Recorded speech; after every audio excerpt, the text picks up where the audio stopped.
प्रिय पाठकों, पिछले श्रृंखला में हमने देखा कि राजा जनक जब राम लक्ष्मण को देखते हैं तो उनके प्रति उनके अंदर मोह उत्पन्न होता है, एक आकर्षण लगता है।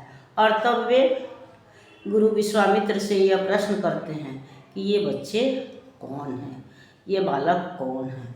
और तब गुरु विश्वामित्र जो हैं वह उनका परिचय देते हैं और यह बतलाते हैं कि ये अयोध्या के राजा दशरथ के पुत्र हैं और ये हमारे यज्ञ की रक्षा के लिए मेरे साथ आए हुए हैं और इन्होंने हमारे यज्ञ की रक्षा की। ताड़का जैसे राक्षसी का वध किया, अहिल्या जो पत्थर बनी हुई थी उसको अपने चरण स्पर्श से नारी बना दिया।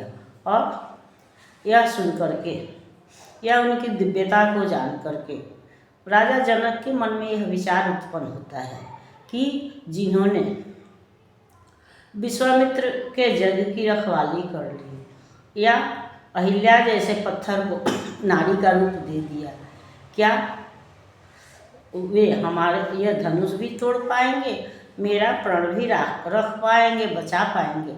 और हम सब जानते हैं कि राजा जनक का यह प्रण था कि जो कोई भी धनुष उठा करके प्रत्यंचा चढ़ाएगा उसी से सीता का विवाह होगा।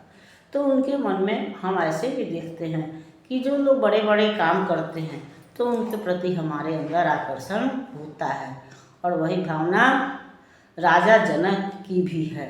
और तब यही सोचते सोचते राजा जनक जो है वह राजमहल की तरफ प्रस्थान करते हैं और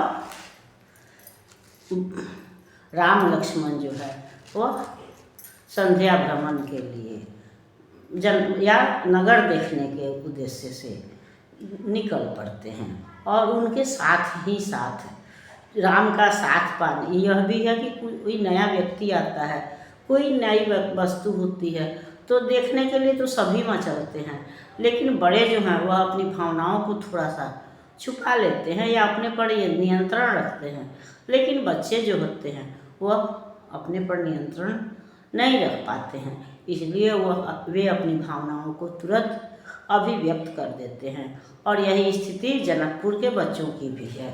जब राम लक्ष्मण जो है वह नगर भ्रमण के लिए चलते हैं तो इस बहाने कि उन्हें नगर कौन दिखाएगा, जनकपुर के बच्चे भी उनके साथ साथ चल पड़ते हैं।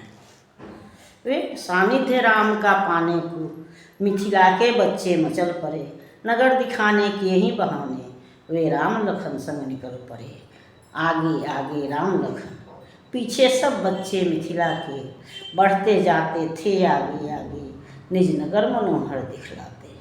इधर हमारा ताल तलैया, इधर हमारा उपवन है, इधर हमारा राजमहल है, ये हमारा घर आंगन है।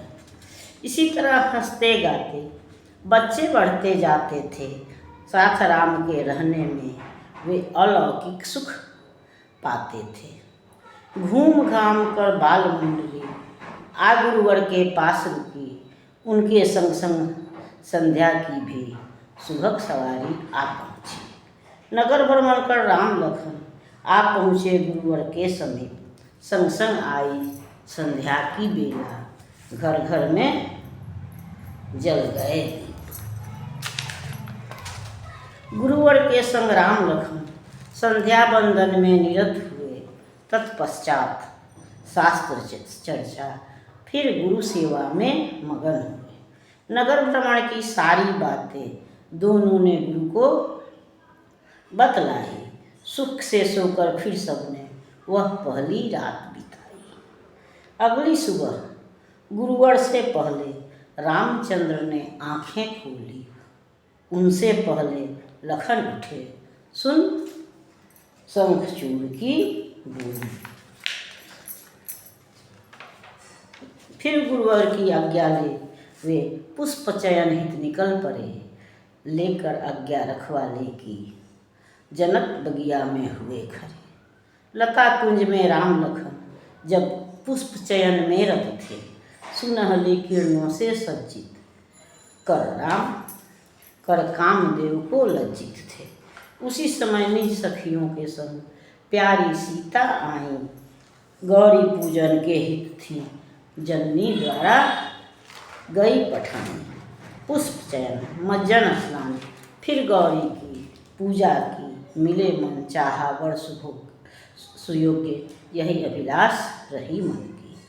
माँ गौरी का ध्यान लगाए ज्यों ही सबने सिर उठाया, विस्मय में बुध। माँ गौरी का ध्यान लगाकर ज्यों ही सबने सिर उठाया, विस्मय विमुग्ध एक सखी को सबने अपने सम्मुख पाया। क्या तेरे विस्मय का कारण, एक साथ सब बोल पड़ी, इंगित कर लता कुंज को रह गई वह चुपचाप खड़ी। तो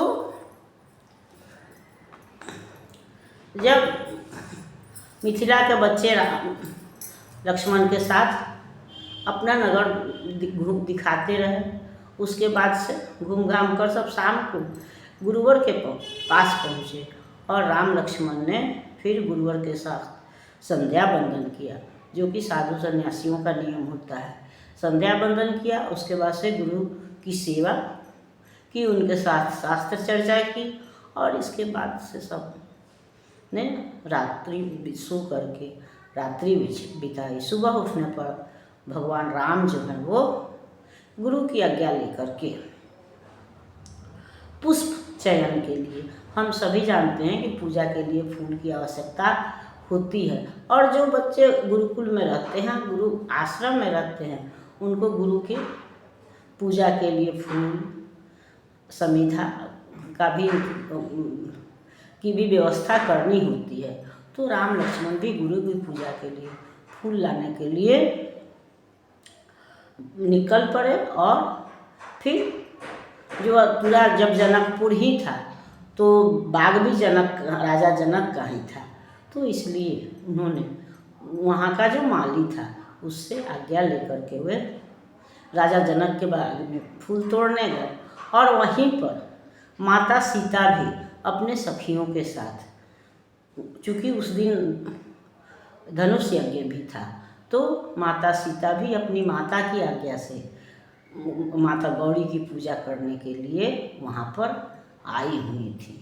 और जब उन्होंने स्नान ध्यान कर करके माता गौरी की पूजा की या मनचाहा वर प्राप्त करने की प्रार्थना की, उसके बाद से उन्होंने ज्यों ही अपना सिर ऊपर उठाया तो एक सखी जो है वह दौड़ते हुए उनके पास आती है। वह आश्चर्यचकित है, विस्मय विमुग्ध है। तो और जब माता सीता या अन्य सखियाँ जब उससे कारण पूछती हैं तो वह बतलाती है कि जो राजकुमार अयोध्या में आए हुए हैं या जिनकी चर्चा पूरे जनकपुर में है, वे दोनों राजकुमार जो खूबसूरत भी हैं, आकर्षक भी हैं, वे इसी बाग में पुष्प चयन के लिए आए हुए हैं। तो पूजा तो हम बाद में भी कर लेंगे, चलो पहले उनको देख लिया जाए, यह विचार करके या उसकी बात से प्रभावित होकर माता सीता या अन्य सखियाँ जो है वह भगवान राम के सौंदर्य का पान करने लगती हैं, भगवान राम के सौंदर्य को निहारने लगती हैं। इस पर हम अगली श्रृंखला में चर्चा करेंगे। तब तक यह श्रृंखला आपको पसंद आती है तो लाइक कीजिए, सब्सक्राइब कीजिए। मिलते हैं अगली श्रृंखला में, तब तक के लिए धन्यवाद।